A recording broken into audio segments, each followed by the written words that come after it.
All right, let's talk about the United States interest, shall we? Payments on our national debt topped $1 trillion, while the budget deficit continues to surge. The fact that the deficit continues to grow only means one thing: that interest expense will exponentially increase. What can go wrong? First, we were told inflation is transitory. Then came the promises of a soft landing. You know that very well, and that lasted for several years. Yet, nobody ever attempted to address the elephant in the room. The Federal Reserve, the Treasury Secretary, everyone is silent on the effects of surging national debt that's been driven by out-of-control government spending. The goal here is to keep the public, you, in the dark for as long as it takes. Interest on national debt hit $1 trillion. This is an increase of 30%. Just think about that. An increase of 30% compared to last year. We've got $35.3 trillion and counting in national debt. The bad news is that the more our government spends to pay interest on its debt, the less money there is to cover a range of other important programs, such as defense spending. Well, some may argue that it should be renamed to offense spending, such as Social Security, such as Veterans Affairs, and many other programs that millions of Americans depend on.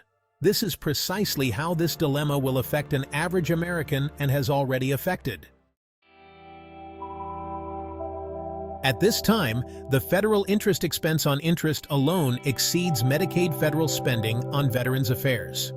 We love waging wars overseas, but we fail to take care of those who actually serve, apparently. And the interest cost exceeds federal spending on children.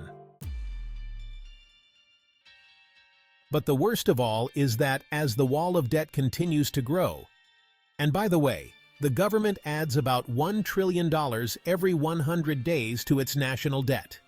So as the wall of debt continues to grow, so will the associated interest expense. In other words, there are plenty of reasons to be very concerned because this is just the beginning. Interest costs alone are projected to rise sharply through the next decade, from $1 trillion to $1.7 trillion by 2034. And at the rate that we're going, this is likely an understatement. By the end of this year, interest expense will top defense spending, Medicaid, defense discretionary spending, and premium tax credits. The Congressional Budget Office expects that interest will become the largest category in the federal budget in 2051, exceeding the amount spent on Social Security that year. The day of reckoning is indeed fast approaching. We can't argue with that. America is also going bankrupt extremely quickly, and everyone seems to be sort of whistling past the graveyard on this one. You know, the Defense Department budget is a very big budget. It's $1 trillion a year DoD intel. It's $1 trillion. And interest payments on the national debt just exceeded the Defense Department budget. They're over $1 trillion a year just in interest and rising. We're adding $1 trillion to our debt, which our kids and grandkids are going to have to pay somehow every 3 months. And then soon it's going to be every 2 months, and then every month. And then the only thing we'll be able to pay is interest. It's just like a person at scale that has racked up too much credit card debt, and this does not have a good ending. So we have to reduce the spending. The U.S. budget deficit surged in August. It is now getting closer to $2 trillion for the full year. The 2024 deficit saw a 24% jump year over year. The fiscal year ends in October, so we still have 1 month ahead of us. And what a month it is shaping up to be. Budget deficits drive the increase in national debt. But remember that the United States government does not have to pay off its debt once Treasury is mature. It simply, or the government simply, issues new debt and effectively rolls old debt into new debt just at higher interest rates. So what all this means is that as a U.S. taxpayer, you're effectively working to support interest payments. Your contributions are not going to be used for the best benefit of sustaining infrastructure, for social programs, for lifting thousands of Americans out of poverty, or any other reason.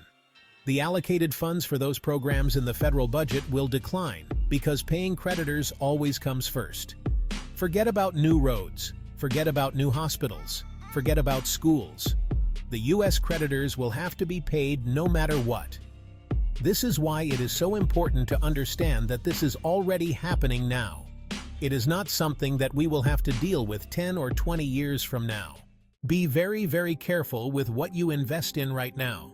It's certainly a great hedge against inflation, and you should invest in safe assets. But as you invest in precious assets, for example, into precious metals, you also need to pay off your debt. You need to make sure that your financial situation is improving. You need to consider other ways to protect yourself. Pay off your debt first, because there is a chance that inflation may increase once the Federal Reserve starts cutting rates. Many people will struggle making those monthly payments and paying for necessities on top of that, so getting rid of liabilities should not be on the back burner. That is the contribution for today.